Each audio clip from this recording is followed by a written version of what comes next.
सर्वप्रथम सर्वांना श्री स्वामी समर्थ.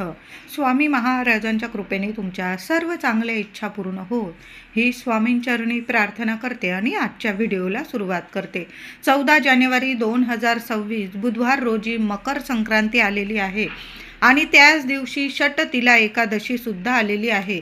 तिळगुळ घ्या, गोडगोड बोला. संक्रांतीचा उत्सव हा निसर्गाचा उत्सव आहे. पौष महिन्यात सूर्य मकर राशीत प्रवेश करतो, म्हणून या उत्सवाला मकर संक्रांत असे म्हणण्यात येते.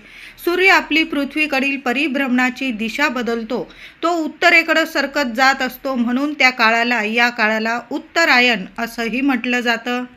तर 14 जानेवारी 2026 बुधवार रोजी मकर संक्रांती बरोबर षटतिला एकादशी सुद्धा आलेली आहे. असा शुभ योग बऱ्याच वर्षांनी जुळून आलेला आहे. अशी संधी पुन्हा येणे नाही, या संधीचा लाभ आपण सर्वांनी जरूर घ्यायचा आहे. तर 14 जानेवारीला दुपारी 3:07 पासून ते संध्याकाळी 6:20 हा 3 तासाचा 3 तास 10 मिनिटांचा हा पुण्य काळ असणार आहे. या पुण्य काळात जप करायचा आहे, नामस्मरण करा. जेवढं दान धर्म करता येईल, जेवढं पुण्य करता येईल ना, एखादं पारायण झालं महिलांनो, दादांनो तुमच्याकडून, तर अशी संधी पुन्हा येणे नाही. जेवढी सेवा होईल ना या पुण्य काळात करायचं आहे, हजारो पटीने आपल्याला पुण्य फळ प्राप्त होणार आहे. मकर संक्रांतीचा पुण्य काळ खूप महत्त्वाचा असतो. या पुण्य काळात जर आपण सेवा केली ना, तर देवी देवतांची आपल्यावर भरभरून कृपा प्राप्त होत असते. या पुण्य काळात देवी देवता पृथ्वीवर भ्रमण करत असतात आणि जी व्यक्ती सेवा करते आहे, नामजप करत आहे, दान धर्म करत आहे, त्या व्यक्तीवर अखंड लक्ष्मीची कृपा प्राप्त होते. त्या व्यक्तीच्या घरातील कुटुंबातील व्यक्तींना, तिच्या लेकरा बाळांना वर्षभर कशाचीच कमी राहत नाही. तिथं फक्त लक्ष्मीनारायणांची कृपा राहते. म्हणून या पुण्य काळात जेवढी सेवा होईल ना तेवढी जरूर करायची आहे. दरवर्षी संक्रांत देवीचे स्वरूप थोडेसे बदलते. वाहन, उपवाहन, शस्त्र, वस्त्र यामध्ये थोडाफार बदल होत असतो. तर यावर्षी संक्रांत देवीचे वाहन वाघ असून उपवाहन घोडा आहे. तिने यावर्षी पिवळे वस्त्रे परिधान केलेले आहे. म्हणून ज्या वर्षी संक्रांत देवी ज्या रंगाचे वस्त्र परिधान करून येत असते, त्या वर्षी मनुष्य जातीला तो रंग, त्या रंगाचे वस्त्र हे वर्ज्य करावे लागतात असं शास्त्र सांगतं.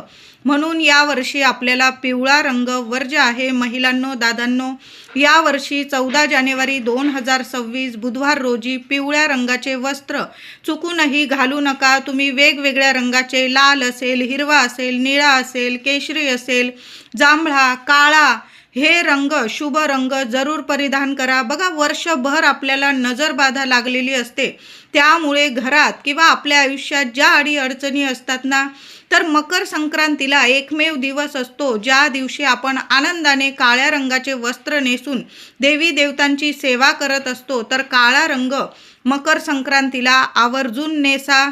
महिलांनो, काळ्या रंगाची साडी घाला. माझ्या दादांनी काळ्या रंगाचे कपडे घाला. लहान लेकरांपासून जरूर सर्वांनी काळा रंग परिधान करा.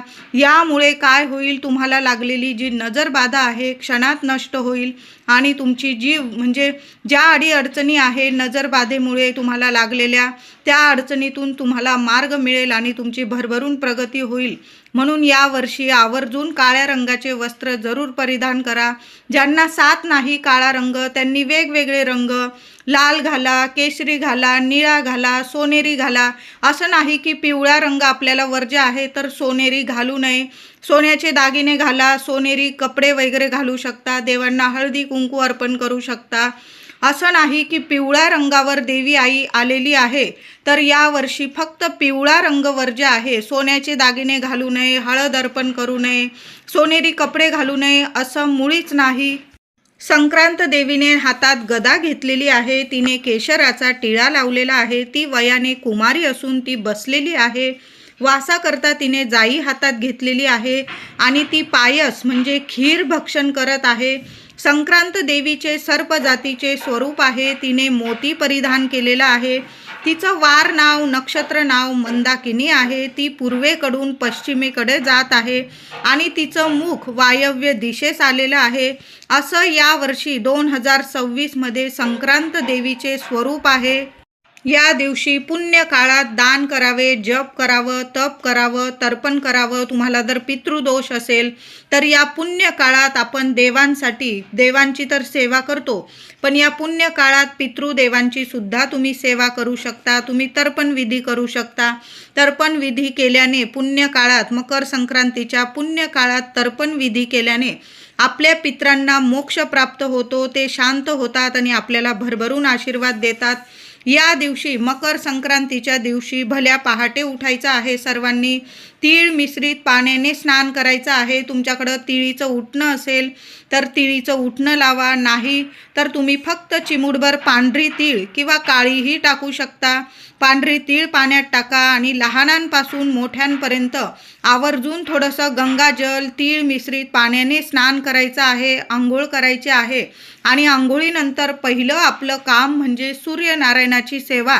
चिमूटभर पाण्यात तीळ टाका, लोटाभर पाणी घ्या. महिलांनो, दादांनो, सेवा जरूर करा. या दिवशी सूर्यनारायणाची सेवा आवर्जून सर्वांनी करायचं आहे.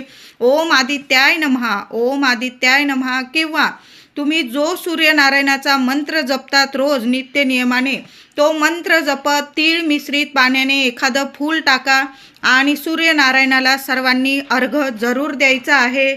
मकर संक्रांतीला काही नियमांचं पालन सर्वांनी जरूर करायचं आहे. या दिवशी ब्रह्मचार्याचे पालन करावे. आपण मांसाहार होणार नाही. घरात किंवा बाहेर याची काळजी घ्यायची आहे. कुणालाही कठोर बोलू नका. भांडणे, वादविवाद, तसं पाहिलं तर हे 3 दिवस मकर संक्रांतीचे, भोगी, मकर संक्रांत आणि करीचा दिवस, हे तिन्ही दिवस मी तर म्हणते मौन धरून घ्या. कुणाशीच वादविवाद होणार नाही याची प्रत्येकाने काळजी घ्यायची आहे. आणि मकर संक्रांतीचा दिवस तर खूप महत्त्वाचा आहे. पुण्य काळात तर या गोष्टी आवर्जून पाळायच्या आहे. गाई म्हशीची धार काढणे संक्रांतीच्या पुण्य काळात काढू नये. वृक्ष गवत तोडणे टाळायचं आहे. बघा, या दिवशी षटतिला एकादशी सुद्धा आहे. आपण भगवान श्रीहरी विष्णूंना म्हणजेच बाळकृष्णांना तुळस तर अर्पण करणारच आहोत आणि करायचीच आहे. आदल्या दिवशी पण भोगी आहे. भोगीला पण तुळस तोडू नका. 2 दिवस आधीच तुळस तोडून ठेवा. नाही तर तुम्ही फुलवाल्या दादांकडून थोडीशी तुळस विकत आणा. स्वच्छ चांगली बघून घ्यायची आहे तुळस आणि देवांना अर्पण करायची आहे.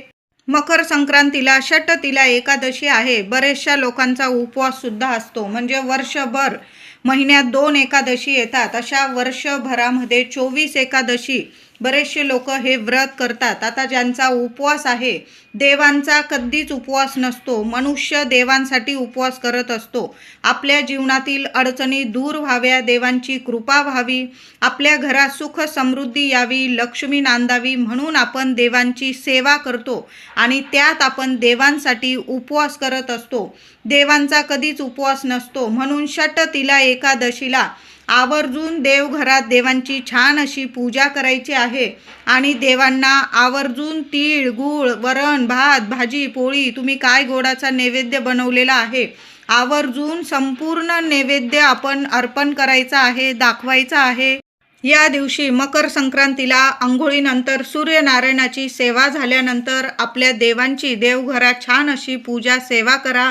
देवांना तिळाचे उटणं लावून किंवा पंचामृताने अभिषेक करून पूजा करायची आहे. छान अशी अष्टगंध किंवा हळद कुंकू ओलं करून देवांना तिलक करून फुलं, दुर्वा, गणपती बाप्पांना दुर्वा, महादेवांना बेल, बाळकृष्ण, विठू माऊलीला, रुक्मिणी मातेला तुळस अर्पण करून वाहून पूजा करायची आहे. आणि महिलांनो, देवघरात तिळाच्या तेलाचा अखंड दिवा तुम्ही लावून ठेवायचा आहे. दिवा स्वच्छ धुवून घ्यायचा आहे. जो नित्य नियमाने तुम्ही रोज दिवा लावता तोच घ्या, स्वच्छ धुवून घ्या. दुहेरी वात टाकायची आहे. तिळाच्या तेलाचाच दिवा लावायचा आहे. तुम्ही तुपाचा लावू शकता. आपण नेहमी देवघरात 2 दिवे लावत असतो. एक तुपाचा पण लावतो, तेलाचा पण लावतो. तुपाचा पण स्वच्छ धुवून घ्यायचा आहे. दिव्यात गाईचं तूप टाका आणि दिव्यात फुलवात टाकून तो दिवा लावा आणि तिळाच्या तेलाचा दिवा एक अखंड लावून ठेवायचा आहे. आता समजा तुमच्याकडं तिळाचं तेल नाही, महिलांनो चिमूटभर पांढरी तीळ तुम्ही दिव्यात टाकायची आहे. त्या दिव्यात अजून एक कापूर वडी टाका, 2 लवंग टाका आणि एकादशी असल्यामुळे चिमूटभर हळदसुद्धा दिव्यात टाकायची आहे. दिव्याची हळद कुंकू वाहून पूजा करा. देवघरात असा एक अखंड दिवा आपल्या लेकरा बाळांसाठी जरूर लावून ठेवायचा आहे. कितीतरी कठीण इच्छा तुमच्या लेकरांच्या तुमच्या जरूर पूर्ण होईल. लक्ष्मीनारायणांची कृपा होईल. सर्व देवी देवता प्रसन्न होतील. म्हणून मकर संक्रांतीला प्रत्येक आईने असा देवघरात एक दिवा जरूर लावा. तिळाचं तेल असेल आवर्जून तिळाचं तेल वापरा. नाही चिमूटभर तीळ टाकली तरी पण तुम्ही तिळाच्या तेलाचा दिवा लावल्याचं तुम्हाला पुण्य फळ प्राप्त होणार आहे. असा दिवा लावल्याने घरातील सर्व अडचणी, दुःख, दारिद्र्य दूर होता. लक्ष्मी नांदेल तुमच्या घरात. म्हणून महिलांनो असा दिवा देवघरात जरूर लावून ठेवा.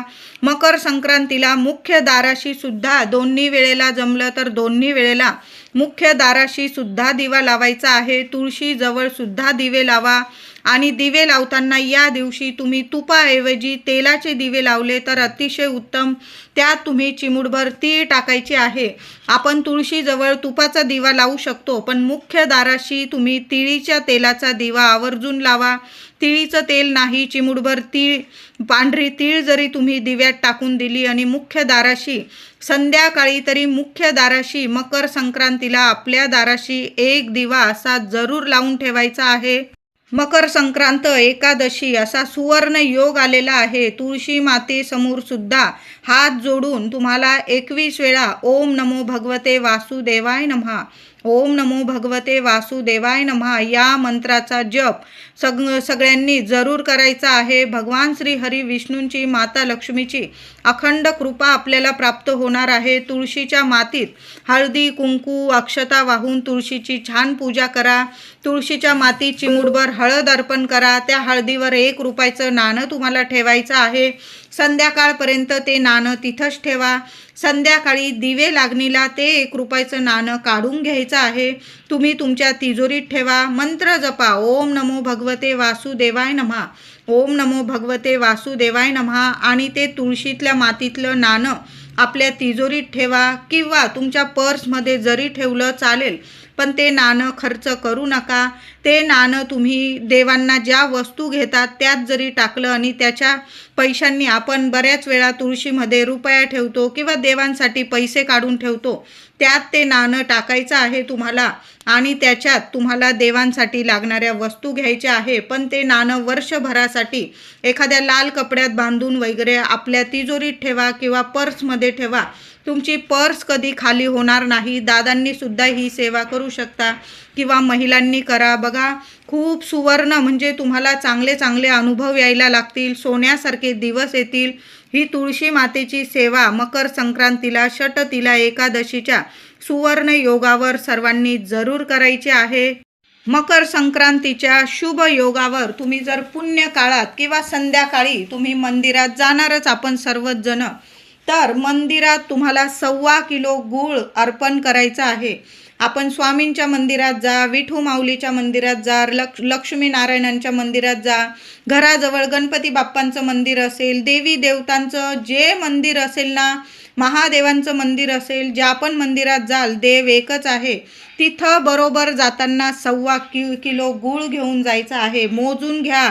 वाण्याला सांगा, आपण ज्यांच्याकडून गूळ घेत आहात त्यांना नीट मोजायला सांगा तो गूळ.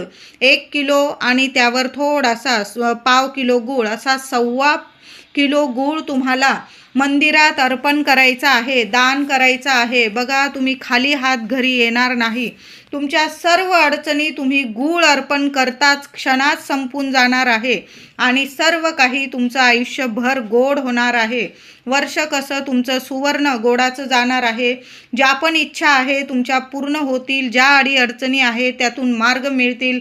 मग लग्न कार्य असू दे, नोकरी, शिक्षण, मुलांच्या अडचणी, पतिदेव, किंवा महिलांच्या असतील, पती पत्नीच्या काही आयुष्यात अडीअडचणी असतील, सगळ्या अडचणी संपून जाणार आहे आणि तुमचं वर्ष कसं गोडाचं जाणार आहे. सर्वांनी 1.25 किलो गूळ आपण मंदिरात जरूर अर्पण करा. आता मंदिर नाही, तुमच्या घराजवळ भटजी बुवा राहतात, ब्राह्मण असतात, तिथं जरी ब्राह्मणाला 1.25 किलो गूळ अर्पण केला, तुम्ही दान केला तरीही चालेल. आता ब्राह्मण पण नाही, एखादा गरीब व्यक्ती भेटला तुम्हाला, तर त्याला जरी तुम्ही 1.25 किलो गूळ अर्पण केला, दान केला ना, समजा तुमचे कामं सर्व काही गोडच होणार आहे. वर्ष तुम्हाला सुख समृद्धीचं, आनंदाचं आणि गोडाचं जाणार आहे. 1.25 किलो गूळ सर्वांनी जरूर दान करायचं आहे. मकर संक्रांतीला आपल्या घरात श्री विष्णू सहस्त्र नामावली जरूर पठण करा. किंवा मकर संक्रांत आणि एकादशी या सुवर्ण योगावर पिंपळाच्या झाडाखाली सुद्धा एक तिळाच्या तेलाचा दिवा लावायचा आहे. तिळाचं तेल नाही, दिव्यात चिमूटभर पांढरी तीळ टाका. नाही पांढरी तीळ, काळी तीळ टाका, पण एक मातीची पंती घ्या, तेल टाका, चिमूटभर तीळ टाका आणि तुम्हाला पिंपळाच्या झाडाखाली तुमची इच्छा बोलून घ्यायची आहे. मुलांविषयी काही अडीअडचणी असतील, तुमच्याविषयी काही अडीअडचणी असतील, जगातलं कितीही मोठं संकट असू द्या, मकर संक्रांती आणि एकादशी पिंपळाच्या झाडाला नाही स्पर्श केला तुम्ही तरीही चालेल, पण एक दिवा आठवणीने संध्याकाळ होण्याच्या आत एक दिवा पिंपळाच्या झाडाखाली जरूर लावून यायचा आहे. एखादा गुळाचा खडा किंवा तीळ गुळाचा लाडू असेल पिंपळाच्या झाडाखाली एखाद्या पानावर किंवा एखाद्या कागदावर जरूर ठेवा. लक्ष्मी नारायणांचा मंत्र जपा. तुम्हाला प्रदक्षिणा घालायच्या असतील घालू शकता किंवा तिथंच उभं राहून सुद्धा तुम्ही लक्ष्मी नारायणांचा 21 वेळा मंत्र जपायचा आहे. ही सेवा सर्वांनी जरूर करायची आहे. खूप छान तुम्हाला अनुभव येतील. संक्रांत आणि भोगी दोन्ही दिवस आंघोळीच्या पाण्यात चिमूटभर पांढरी तीळ टाकायची आहे. काळी नका टाकू, पांढरी तीळ टाकून लहानांपासून मोठ्यांपर्यंत सर्वांनी तीळ मिश्रित पाण्याने आंघोळ करायची आहे. अगदी चिमूटभर टाका. तुमच्या इष्ट देवतांचं नामस्मरण करायचं आहे. स्वामींचा मंत्र जपा. श्री स्वामी समर्थ. चिमूटभर पांढरी तीळ टाका आंघोळीच्या पाण्यात. थोडंसं गंगा जल असेल, तीर्थक्षेत्री स्नान केल्याचं सुद्धा आपल्याला पुण्यफळ मिळेल. म्हणून भोगी आणि संक्रांत दोन्ही दिवस न चुकता तीळ मिश्रित पाण्यानेच आंघोळ करायची आहे. लहान मोठे सर्वांनी हा उपाय जरूर करायचा आहे. त्याचबरोबर भोगीच्या दिवशी महिलांनो आपल्याला केस धुवायचे आहे. संक्रांत आणि एकादशीच्या दिवशी केस वगैरे धुवू नका. भोगीच्याच दिवशी मंगळवारी आपल्याला डोक्यावरून पाणी घ्यायचं आहे, म्हणजे केस धुवायचे आहे. संक्रांतीच्या दिवशी फक्त आंघोळ करायची आहे. सर्वांनी केस भोगीच्याच दिवशी धुवायचे आहे. भोगीच्या दिवशी आपण सर्वच जण तीळ मिश्रित जेवण तयार करून आपण देवांना नैवेद्य दाखवत असतो. कुणी वांग्याची भाजी तीळ लावून तयार करतं, बाजरीची भाकरी तीळ लावून तयार करून देवांना नैवेद्य दाखवतो, कुणी सकाळी दाखवतो, कुणी संध्याकाळी. पारंपरिकरित्या भोगीची भाजी तयार करून त्याबरोबर बाजरीची भाकरी असा छान असा आपण देवांना नैवेद्य दाखवतो. पण भोगीच्या दिवशी दिवसभरात जर महिलांनो कुणी या 2-3 वस्तू तुमच्याकडं मागितल्या तर चुकून सुद्धा आपल्या घरातून देऊ नका. नाही तर मग वर्षभर तुमच्या मागे, तुमच्या मुलांच्या मागे भोग लागतील आणि खूप म्हणजे अडचणी तुम्हाला भोगाव्या लागतील. तर भोगीच्या दिवशी तुमच्याकडून जर कोणी मागितली तीळ दे ग बाई, चुकून सुद्धा तुमच्या घरातून पांढरी तीळ असो, काळी तीळ असो, नाही म्हणून सांगा. तीळ कोणालाच देऊ नका. शेंगदाणे असेल, गूळ असेल, या वस्तू अजिबात कुणाला देऊ नका. साखर असेल, मीठ असेल, हळद असेल, तांदूळ असेल, दूध, दही अजिबात चुकून सुद्धा देऊ नका. आणि एक वस्तू म्हणजे वांग वगैरे कोणी तुमच्याकडं मागितलं, आपल्या घरातली ही लक्ष्मी, या वस्तू कुणालाच देऊ नका. नाहीतर मग वर्ष तुम्हाला अडीअडचणींचं जाणार आहे. म्हणून वांग असेल किंवा आपण भोगीची भाजी बनवताना काही भाज्या लागतील, कुणाकडं नाही एखादी भाजी, ते लोक विकत घेऊन येतील. पण तुम्ही तुमच्या घरातल्या या भाज्या किंवा या वस्तू चुकून सुद्धा महिलांनो देऊ नका. अगदी जवळची व्यक्ती असली तरी पण देऊ नका. भोगीच्या दिवशी किंवा संक्रांतीच्या दिवशी दोन्ही दिवस तुम्ही हा उपाय करू शकता. ज्या व्यक्तीला नजर लागलेली आहे त्या व्यक्तीवरून किंवा घरातल्या प्रत्येक व्यक्तीवरून मूठभर काळी तीळ तुम्हाला ओवाळून घ्यायची आहे. घराजवळ जर झाड असेल, पिंपळाचं असलं तरीही चालेल, तिथं ती तीळ ठेवून यायची आहे.